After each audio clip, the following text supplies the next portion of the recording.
하나님의 은혜이신 이 말씀을 우리가 잘 듣게 하시고 그 들은 말씀을 우리가 삶 속에서 살아낼 수 있도록 우리에게 은혜를 허락하여 주십시오. 예수 그리스도의 이름으로 기도합니다. 인생의 마지막에 남기는 한 문장을 유언이라고 합니다. 저도 아직 유언을 남겨본 적은 없어서 잘 모르겠지만 생각해 볼 때 유언이라 하면 하나님의 품에 이제 그 남길 사람이 본인의 인생을 살아보고 후회가 되는 것이 있거나 혹은 사랑하는 가족들에게 정말로 해주고 싶은 이야기 그것을 아마 남길 거예요. 죽기 전에 짜장면 한 그릇 더 먹을 걸 뭐 이런 이야기를 할 사람이 저는 없을 거라고 생각을 합니다. 그래서 본인의 인생을 통해 배웠던 것과 후회되는 것들 그리고 사랑하는 가족들에게 반드시 남겨야 되는 이야기를 아마 남길 텐데 성경의 그 유언의 메시지가 참 많이 있습니다. 우리가 오늘 먼저 그 다윗이 본인의 인생을 마감하며 사랑하는 아들 솔로몬에게 남겼던 유언을 잠깐 살펴보겠습니다. 역대서에도 기록이 되어 있고 열왕기서에도 기록이 되어 있는데요. 오늘은 열왕기상 2장 좀 살펴보겠습니다. 열왕기상 2장 1절부터 4절인데요. 찾으셨으면 한번 잘 들어보십시오. 다윗이 이야기합니다.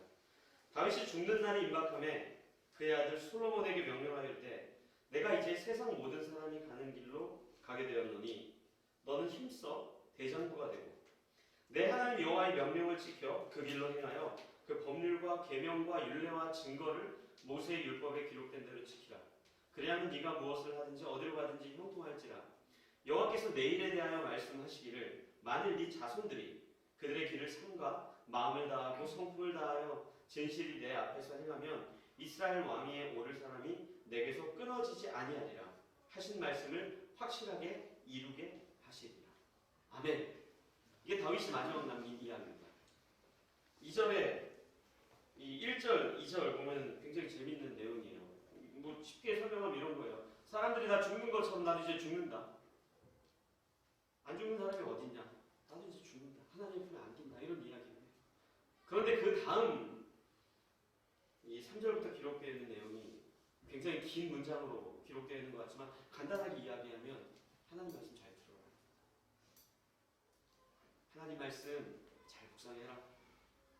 율법과 율례들 곧 하나님께서 명령하신 것 그것을 귀 기울여라. 그것을 잊지 말고 묵상해라. 밤낮으로 상고해라. 이 이야기를 다윗이 눈을 감으면서 솔로몬에게 전한 내용이에요. 여기 열왕기상 2장 2절에 보면 좀 재밌는 표현이 하나 또 있어요. 내가 이 세상 모든 사람들이 가는 길로 가게 되었노니 이게 죽는다는 표현이거든요. 너는 힘써 대장부가 되라. 우리가 이것을 한국어 성경으로 읽다 보니까 어떤 다윗의 용기, 용맹함, 어떤 능력, 우리가 잘 아는 것처럼 골리앗을 무너뜨릴 만한 남성다움을 자꾸 생각을 하는데 사실 이 단어는 히브리어로 여러분들 아마 찬양 좋아하는 분들 한 번쯤 들어봤을 거예요. 이시라고 하는 단어입니다. 뭐 이시가 이스라엘인가? 뭐 그런 찬양이 얼마 전에 뭐 이렇게 많은 사람들이 들었던 걸로 이시아가 이스라엘인가? 이시가 이스라엘인가? 어찌됐건 이게 뭐냐면 사람이라는 뜻이에요. 사람. 그러니까 다윗이 솔로몬에게 하나님의 말씀을 듣는 것이 하나님의 말씀에 귀를 기울이는 것이 하나님의 말씀에 순종하는 사는 것이 인간의 마땅한 도리이니 너는 그 인생을 살아라. 너뿐만 아니라 너희 자손들에게도 이 이야기를 내가 전한다라고 이야기하는 게 오늘 본문이에요. 이게 다윗의 유언이죠. 근데 그 유언을 이야기하고 다윗이 이 열왕기상 2장에 곧 눈을 감고 하나님 품에 안깁니다. 그리고 이어지는 내용이 열왕기상 3장이에요. 그 열왕기상 3장에 무슨 내용이 있냐면 솔로몬의 내용이 나와요. 그 유언을 들은 솔로몬에 대한 내용이 쫙 나오는데 우리가 잘 아는 내용이에요. 뭐냐면 1000번제를 솔로몬이 드리고 그때 하나님이 나타나시죠. 그때 하나님이 이렇게 이야기해요. 너 참 예배 잘 드렸다. 너 훌륭하다. 그러면서 뭐라고 하냐면요. 너 원하는 게 뭐야? 내가 들어줄게. 너 한번 얘기해봐. 내가 너 들어줄게. 그 부분 한번 좀 살펴볼까요? 열왕기상 3장입니다. 바로 그 다음 장이에요. 제가 읽어드리겠습니다. 1절부터 읽어드리겠습니다. 솔로몬이 애굽의 왕 바로와 더불어 혼인 관계를 맺어 그의 딸을 맞이하고 다윗성에 데려다가 두고 자기의 왕궁과 여호와의 성전과 예루살렘 주위의 성의 공사가 끝나기를 기다리니라. 그때까지 여호와의 이름을 위하여 성전을 아직 건축하지 아니하였으므로 백성들이 산당에서 제사하며 솔로몬이 여호와를 사랑하고 그의 아버지 다윗의 법도를 행하였으나 산당에서 제사하며 분향하더라. 이에 왕이 제사하러 기브온으로 가니 거기는 산당이 큼이라. 솔로몬이 그 제단에 1,000번제를 드렸더니 기브온에서 밤에 여호와께서 솔로몬의 꿈에 나타나시니라. 하나님이 이르시되 내가 내게 무엇을 줄꼬 너는 구하라. 솔로몬이 이르되 주의 종 내 아버지 다윗의 성실과 공의와 정직한 마음으로 주와 함께 주 앞에서 행하도록 주께서 그에게 큰 은혜를 베푸셨고 주께서 또 그를 위하여 이 큰 은혜를 항상 주사 오늘과 같이 그의 자리에 앉을 아들을 그에게 주셨나이다. 나의 하나님 여호와여 주께서 종으로 종의 아버지 다윗을 대신하여 왕이 되게 하셨사오나 종은 작은 아이라 출입을 할 줄을 알지 못하고 주께서 택하신 백성 가운데 있나이다. 그들은 큰 백성이라 수요가 많아서 셀 수도 없고 기록할 수도 없사오니 누가 주의 이 많은 백성을 재판할 수 있사오리이까. 듣는 마음을 종에게 주사 주의 백성을 재판하여 선악을 분별하게 하옵소서. 아멘. 이게 솔로몬이 구한 내용입니다. 하나님께서 예배를 드리는 가운데 꿈속에 나타나신 거예요. 너 뭐 원해? 내가 다 들어줄게. 말만 해. 우리가 이 본문을 읽을 때 우리의 전제 속에 늘 솔로몬이 있어요. 솔로몬 그러면 제일 유명한 게 뭐예요? 누가 진짜 엄마인가? 그래서 여기에도 나오죠. 하나님, 내가 어떻게 하나님의 백성으로서 이 수많은 백성들을 재판할 수 있겠습니까? 라고 우리가 이해를 하니까 마치 하나님께 구한 것이 어떤 법정에서 시시비비를 가리는 어떤 재판의 능력이라고 우리가 자꾸 오해를 합니다. 하나님 나에게 판사로서 땅땅땅 도리에 어긋나지 않고 공의롭게 할 수 있는 그런 능력을 달라고 기도한 것처럼 오해하기 쉬운데 여러분들 이때 오해하지 말아야 되는 게 이때 당시에 지금 우리나라가 갖고 있는 뭐 입법, 사법 또 하나 뭐가 있죠? 형법인가요? 뭐 이런 법이 막 분류가 되어 있어서 뭐 왕의 역할이 따로 있고 재판장의 역할이 따로 있고 검사의 역할이 따로 있고 그것을 입법하는 기관이 따로 있고 이렇지 않아요. 왕이 모든 걸 다 했어요. 때로는 판사도 하고요. 때로는 군인 전략을 세우기도 하고요. 때로는 지금 우리나라 많은 공무원들이 하고 있는 일을 왕이 다 해야 되는 거예요. 그렇기 때문에 여기서 솔로몬이 구했던 것은 재판을, 판결을 내리는 능력이 아니라 그 바로 문장 앞에 있는 겁니다. 다시 한번 우리가 3장 9절을 열왕기상 3장 9절을 이 부분은 같이 읽겠습니다. 3장 9절을 같이 읽겠습니다. 시작. 누가 주의 이 많은 백성을 재판할 수 있사오리이까. 듣는 마음을 종에게 주사 주의 백성을 재판하여 선악을 분별하게 하옵소서. 아멘. 솔로몬이 구한 게 뭡니까? 재판하는 능력입니까? 아니죠. 듣는 마음. 하나님의 말씀을 내가 들어야지 내가 이스라엘 백성들의 왕으로서 역할을 감당할 수 있겠습니다. 하나님의 말씀에 청종하는 그 마음이 나에게 있어야지 내가 왕으로서의 역할을 감당할 수 있겠습니다. 재판하는 능력이 아니라 어떤 실력이 아니라 하나님 당신의 말씀, 당신의 입에 주목하며 당신께서 무엇이라 말하는지 그것이야말로 나의 왕된 역할을 할 수 있는 것입니다라고 이야기하는 게 다윗의 마지막 유언이고 솔로몬의 유일한 간구였던 거예요. 우리가 신앙생활할 때 가장 오해하는 게 뭔지 아세요? 하나님의 말씀을 묵상하고 하나님의 말씀에 귀 기울이는 이것이 가장 수준이 낮은 단계라고 생각을 할 때가 많습니다. 뭐 말씀 읽으면 되지 뭐. 목사님 말씀 얼마나 많이 읽었는데요. 제가 말씀 얼마나 많이 하는데요. 여러분도 오해하지 마십시오. 하나님의 말씀을 묵상하고 하나님의 말씀 앞에 우리가 순종하고 하나님의 말씀에 귀 기울이는 거요 굉장히 어려운 거예요. 오늘 히브리서 기자가 그 이야기를 굉장히 죄송한 표현이지만 듣는 사람 입장에서 수치스럽게 이야기하고 있는 거예요. 어떤 신학자는 이 히브리서 5장과 6장 연결되는 이 부분 때문에 히브리서 기자가 누구인지를 밝히지 않았다라고까지 설명을 해요. 만약에 사도 바울이었다면 누구였다면 밝혔을 텐데 왜 굳이 본인이 누구인지 정체를 밝히지 않았는가? 이 히브리서 5장 이거 정말로 굉장히 기분 나쁘게 얘기한 것 같은 본문이에요. 오늘 본문 여러분들 읽어서 대충 알겠지만 쉽게 설명하면 뭔지 아세요? 아직도 애냐? 왜 애처럼 구냐? 죄송합니다. 저보다 나이가 많으신 분들 그따위로 신앙생활 하지 마. 이런 표현이에요. 유젠 피터슨이라고 하는 신학자는 이 본문을 어떻게 번역을 했는지 아세요? 여러분들 왜 아직 유치원생같이 굽니까? 멋있게 사십시오. 어린애같이 굴지 마십시오. 이런 이야기예요. 신앙생활할 때 가장 어려운 것이 있다면 여러분들 말씀이 있는 거예요. 말씀에 귀 기울이는 거예요. 말씀이 얼마나 중요한지를 깨달아가는 그 과정이 굉장히 힘듭니다. 하나님 신실하게 오늘도 일하세요. 하나님 신실하게 우리를 붙들고 계세요. 하나님 오늘도 신실하게 우리를 사랑하세요. 그런데 하나님만큼 신실한 놈이 있어요. 누구죠? 사탄 놈입니다. 마귀 놈이에요. 사탄 마귀가 우리를 어떻게 흔들 것 같으세요? 우리 안에 죄인이기 때문에 내재되어 있는 죄를 가지고 붙잡고 흔들어냅니다. 어떤 거요? 누군가를 미워하는 마음을 줄 수도 있죠. 또 욕심이 가득 차게 할 수도 있죠. 하나님보다 돈을 더 사랑하게 하는 만몬에 빠지게 할 수도 있죠. 폭력적으로 우리를 만들 수도 있고요. 음란으로 이끌어갈 수도 있어요. 그런데 그것보다 더 심각한 게 뭔지 아세요? 하나님의 말씀을 가까이 하지 못하게 하는 게 굉장히 심각한 겁니다. 우리가 마가복음을 한 부분 좀 같이 읽어보겠습니다. 우리 잘 아는 본문이에요. 마가복음 4장입니다.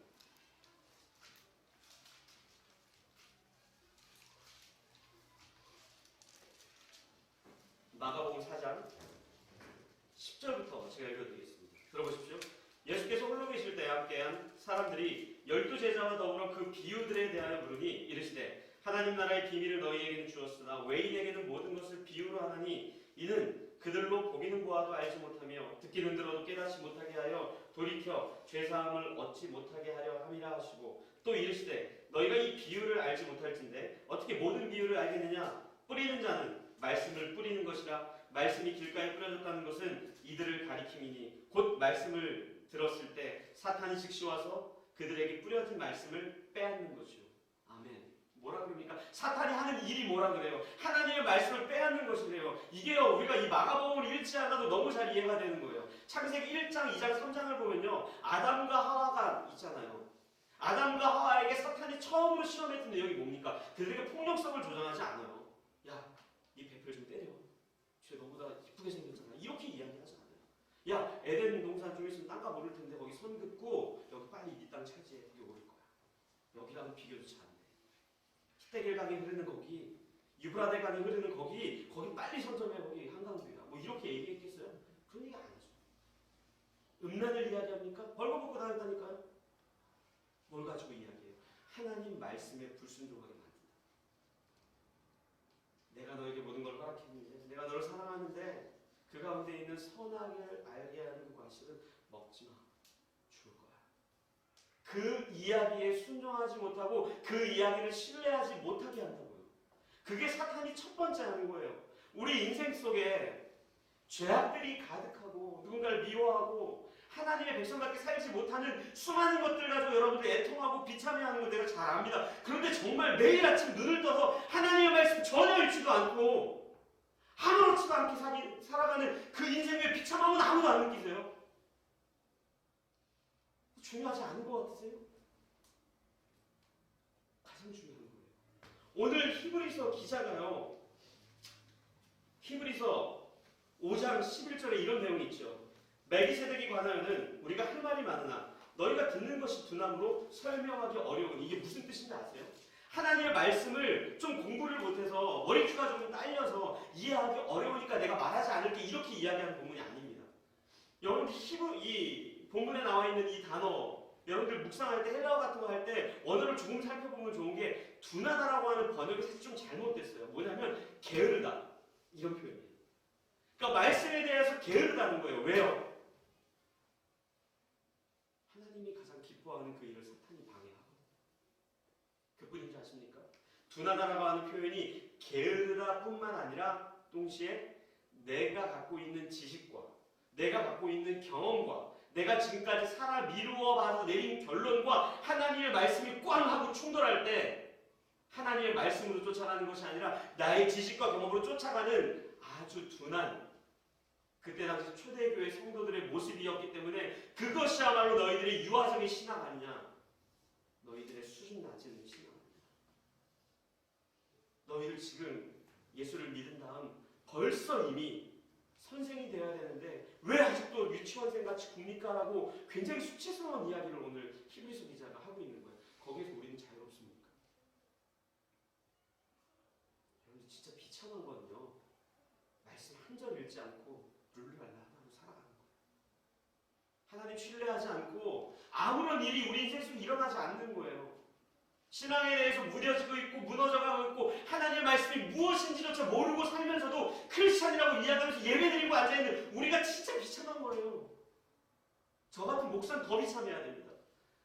말씀 묵상하려고 주석 책 꺼내고 이거 묵상하려고 신학교 다닐 때 교수님들 자료 다 꺼내고 이런저런 책들 보고 왔다 갔다 돌아다니면서 하나님의 말씀 전달하려고 하는 그것이 아니라 제가 만약에 설교를 하지 않았다면, 성경 공부하지 않았다면 한 절조차 읽지 않는 저의 비참함이 여기 고스란히 담겨있는 거예요. 사탄 오늘 그렇게 일한대요. 말씀을 빼앗아가려고. 귀 기울이지 않게 하려고. 하나님의 말씀이 중요하지 않은 것을 여기려고. 말씀을 묵상하는 것은 유아적인 초보 단계가 아닙니다. 진짜 유아적인 초보 단계는 말씀 한 구절 안 읽고 이 자리에 그럴듯한 크리스천처럼 생각하고 앉아있는 뻔뻔한 우리들의 모습이에요. 제가 간증 같은 건 별로 이렇게 좋아하지 않습니다. 듣지도 않고요. 근데 몇 해 전 조혜련 씨라는 개그우먼이 했던 간증은 잊혀지지가 않아요. 우리가 아는 것처럼 그분 이단에 있었어요. 예수를 믿고 간증하는데 그런 간증하더라고요. 자기가 예수 믿고 깜짝 놀랐대요. 그 이유가 뭔지 아세요? 하나님을 믿는다는 크리스천들이 아무도 성경을 안 읽는데요. 그거 깜짝 놀랐대요. 아니 어떻게 본인이 믿는 그 하나님이 여기에다 게시되어 있고 여기에 기록이 되어 있는데 이걸 안 읽네요. 깜짝 놀랐대요. 그러면서 또 뭐라 그래요? 두 번째 또 놀란 게 있대요. 그게 뭔지 아세요? 하나님의 뜻이 여기다 기록되어 있는데 그 뜻을 모른다고 기도하는 거 보고 깜짝 놀랐대요. 다른 사람의 이야기입니까? 우리의 이야기입니까? 히브리서 기자가 그리고 다윗이 죽음 앞에 유언을 남기고 솔로몬이 주 앞에 기도했던 내용, 주님, 당신이 내게 은혜를 주시지 않는다면, 하나님 당신이 나를 붙들어 주시지 않는다면 나 오늘도 이 말씀에 귀 기울이지 않고 듣지 않을 것 같으니 주님 나에게 은혜를 주십시오. 아침마다 우리의 기도 제목이 돼야 돼요. 밤에 잠들 때마다 기도가 돼야 된다. 주님, 오늘도 내가 그냥 하루 보냈습니다. 적어도 내일은 아침에 일찍 일어나 당신의 말씀 묵상하게 해주십시오. 당신의 말씀 묵상하지 않는다면 내가 살아갈 수 없습니다. 하나님 당신이 나의 인생에, 내 길에, 내가 걸어가는 그 인생 속에 빛이시고 발의 등불이 아니라고 한다면 내가 어디로 가야 할까를 모르니 주님 도와주십시오 라는 기도가 우리의 입에 탄식으로 터져 나와야죠. 지금 뭐 이 자리에 다는 아니겠지만 거의 대부분이 사실은요, 이웃집도 끊고 밥도 끊고 이제 어디까지 가야 되는지 아세요? 갈비도 좀 뜯고요, 생선에 가시도 바르고요, 더 나아가서 그 바른 가시 버리고 생선 살을 이제 막 유아 같은 누군가에게 먹여야 되는 수준에 있어야 된다고요. 그게 우리의 신앙이에요. 책임이라고요. 그게 인간된 도리라고 이야기하는 게 다윗의 이야기이고 솔로몬의 기도이고, 히브리서 기자가 정말로 저자가 누구인지 본인 스스로를 감추면서 이야기하고 있는 내용임을 여러분들 기억하십시오. 라이프교회 가족들이 정말 우리의 삶의 마지막에 사랑하는 가족들에게 남기는 유일한 기도 제목이 이거였으면 좋겠어요. 다윗이 사랑하는 솔로몬을 향해 너 있잖아, 내가 살아보니까 그냥 인생을 살다 보니까 죽어. 때리면 죽더라. 80이고 90이고 100수가 되고 언젠간 죽을 텐데 내가 살아보니 진짜 하나님 말씀에 순종하지 못한 것, 그거 너무 안타까워. 하나님 말씀을 더 듣지 못한 것, 그분의 말씀에 내가 귀 기울이지 못한 것, 그게 내 인생이 되었으면 좋겠어. 솔로몬, 너뿐만 아니라 너의 자손들에게도 그 유언을 남겨주게. 전 이 기도가, 이 유언이 우리의 유언 됐으면 좋겠어요. 죽을 때뿐 아니라 오늘 집에 다 돌아가셔서 가정에서 가족들과 사랑하는 가족들에게 그 이야기를 사랑의 눈빛으로 좀 전했으면 좋겠어요. 있잖아, 내가 너 사랑하는데. 저 같으면 오니야 주야, 나 진짜 너희를 사랑하는데 하나 부탁이 있어. 하나님 말씀 정말 사랑해. 그 말씀 정말 즐거워요. 그런데 그것이 다만 하나님께서 우리에게 요구해서 다만 그것이 우리의 책임으로 끝납니까? 그렇지 않습니다. 솔로몬의 이 기도를 그리고 다윗의 이 유언을 통해서 우리가 확인할 수 있는 게 한 가지 더 있습니다. 우리가 열왕기상 3장을 한 번만 더 보겠습니다. 열왕기상 3장 1절과 2절, 3절 제가 읽어드리겠습니다. 한번 잘 들어보십시오. 솔로몬의 이야기예요. 솔로몬이 애굽의 왕 바로와 더불어 혼인 관계를 맺어 그의 딸을 맞이하고 다윗성에 데려다가 두고 자기의 왕궁과 여호와의 성전과 예루살렘 주위의 성의 공사가 끝나기를 기다리니라. 그때까지 여호와의 이름을 위하여 성전을 아직 건축하지 아니하였으므로 백성들이 산당에서 제사하며 솔로몬이 여호와를 사랑하고 그의 아버지 다윗의 법도를 행하였으나 산당에서 제사하며 분향하다. 아멘. 여기 솔로몬의 죄가 두 가지 기록되어 있죠. 첫째는 뭡니까? 이방인과 혼인 맺고 결혼해서 사돈관계 맺은 거예요. 왜 그랬을까요? 그 자녀가 정말로 막 사랑하고 정말로 솔로몬이 막 여인을 사랑하고 그래서 이렇게 이방인들과 결혼합니까? 아니에요. 그때 당시는요 군사 문제가 굉장히 심각했습니다. 이방인들이 이스라엘을 쳐들어올까, 다른 나라가 우리 이스라엘 공격할까, 그런 것들을 미연에 방지하기 위해 좋은 관계를 유지하기 위해 혼인을 했단 말이에요. 분명 하나님 이방인과 약속까지 하고 결혼하지 말라고 했는데 첫 번째 죄예요. 두 번째는 뭡니까? 성전이 없어서 제사를 드릴 데가 없었대요. 그래서 산당이라 하면 그때 당시 이방인들이 거주하던 그들이 믿는 신에게 제사하던 곳이에요. 거기서 하나님을 예배하면 문제될 것이 없죠. 근데 시간이 지나서 어떻게 돼요? 우상과 함께 섬긴 그 일. 그래서 솔로몬이 7절에 뭐라 그래요? 나의 하나님 여호와여, 주께서 종으로 종의 아버지 다윗을 대신하여 왕이 되게 하셨사오나 분명히 나는 이스라엘의 왕인데 당신의 백성인데 아직도 작은 아이라. 무슨 뜻입니까? 여전히 내가 내 인생 앞에 범죄함이 있고 하나님을 믿지 못하고 우상을 섬기고 하나님보다 다른 것들을 더 신뢰하는 이 믿음이 여전히 바닥을 치고 있사오니 주님 나의 믿음을 조금 괜찮게 성숙하게 빚어가 주십시오라고 이야기하는 게 오늘 이 본문이에요. 말씀은요 우리의 인생을 성숙으로 인도하게 돼 있어요. 죄송하지만 우리가 왜 오늘을 살아가면서 힘겨워하는지 아십니까? 왜 하나님의 영원한 나라보다 지금 여기가 더 좋은 줄 아십니까? 하나님의 약속보다 왜 지금 우리가 소유하고 있는 것들이 훨씬 더 가치 있어 보이는 줄 아십니까? 아마 이스라엘 백성들의 이야기를 제가 하면 여러분들 좀 도움이 될 거예요. 이스라엘 백성들이 애굽 땅에서 빠져나오죠. 그리고 살았던 곳이 어디입니까? 광야예요. 그때 그 광야에서 반복해서 이야기하는 내용이 뭔지 아세요? 애굽으로 가고 싶습니다. 그냥 애굽이 낫습니다. 왜요? 광야에는 잠잘 곳이 없어요. 먹을 것도 없어요. 마실 물도 없어요. 근데 적어도 애굽에서는 잠잘 곳은 있고 굶지는 않고 목은 채울 수 있잖아요. 근데 왜 하나님이 약속하신 가나안 땅에 안 들어가려고 그래요? 경험해보죠. 과거 애굽 땅도 경험해봤고 지금 광야 땅도 경험해봤는데 비교해보니 애굽이 낫거든요. 우리가 왜 이 땅에서 하나님 나라에 대한 소망이 없는 줄 아세요? 예수 믿기 전에 우리의 삶도 대충 내가 알고 지금 예수 믿는 삶도 내가 아는데 여러분들 솔직히 톡 까놓고 비교해보세요.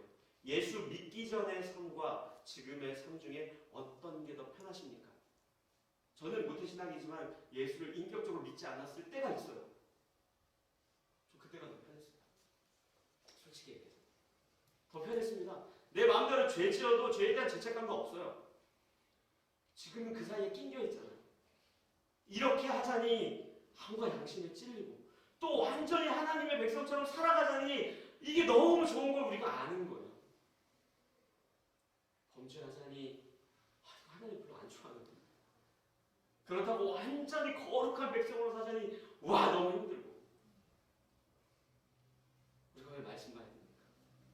지금 우리가 살고 있는 이 현실과 비교할 수 없는 영원한 천국에 대한 소망이 이 말씀에 기록되어 있기 때문에 이스라엘 백성들이 하나님의 말씀에 청종하고 하나님의 말씀에 귀 기울이며 하나님의 말씀을 쫓아갔을 때 애국도 아니라 그 광야 땅도 아니라 하나님께서 약속한 가나안 땅에서 하나님이 어떻게 은혜와 복을 허락해 주실지 알았다면 그 길을 성큼성큼 내디뎠을 거예요. 오늘 우리가 왜 여기에서 주저앉아 있습니까? 죄송하지만 말씀 안 읽어서 그래요. 여기에 기록되어 있는 세상이 줄 수 없는 평강과 여기에 기록되어 있는 세상과 비교조차 할 수 없는 하나님의 은혜와 여기에 기록되어 있는 이 세상의 유한함과 비교조차 할 수 없는 무한한 영광스러운 하나님의 나라를 이 말씀을 통해 우리가 날마다 확인해야 한단 말이에요. 그런데 그것이 완전히 없죠. 예수를 믿고 천국 가는 게 전부라고 생각하는 거예요. 근데 그 천국이 무엇인지 모르니까 그 천국에 지금 안 가고 싶은 거예요. 심지어 제가 전도사 처음으로 사역을 했을 때 한 청년이 저한테 그런 얘기를 했어요. 결혼을 너무 하고 싶어 했어요. 나이가 좀 있었는데 못하니까 주님 나는 결혼하고 내려가십시오. 이대로 죽으면 하얀 드레스를 입고 당신 품에 안기겠습니다. 뭐 이런 이야기까지 하네요. 천국의 어떠함을 우리가 알려면 이 말씀을 통해 확인해야죠. 우리가 하나님 나라의 영원한 축복과 은혜와 기쁨과 하나님의 무한하신 사랑을 확인하려면 이걸 읽어야죠. 사도 바울도 에베소 교회 성도들에게 그리스도인이라고 한다면 마땅히 어린 아이에서 머물러 있지 말고 하나님의 말씀을 깊이 있게 묵상하는 어른이 되십시오. 하나님의 말씀을 깊이 있게 묵상함으로써 지금 유치원생 같은 그런 모습이 아니라 거룩한 어른처럼 그리스도의 장성한 분량에 이르기까지 거룩하게 성장하십시오. 잘하십시오라는 권면을 수없이 많은 교회에 편지합니다. 우리의 믿음과 신앙이 수준 낮은 거 괜찮습니다. 그런데 내일은 조금 달라야 돼요. 또 내일 여전히 바닥인 거 괜찮습니다. 그런데 그 다음 날에는 조금 더 올라가야 돼요. 이유식을 먹었다면 이제 밥을 드십시오. 밥만 드셨다면 이제 갈비도 드십시오. 생선도 바르고요. 다 발라서 살코기만 남은 그것을 누군가에게 먹이고 누군가에게 선물해주고 그 사람에게 정말 어린 시절 유아기의 신앙생활을 건강하게 잘할 수 있도록 여러분들 도우셔야 됩니다. 그래서 우리가 진짜로 간절히 탄식하며 매일 아침마다 잠이 들 때마다 기도해야 되는 거, 주님 당신의 말씀에 내가 귀 기울이지 않는 내 마음 고쳐주십시오라고 기도하셔야 돼요.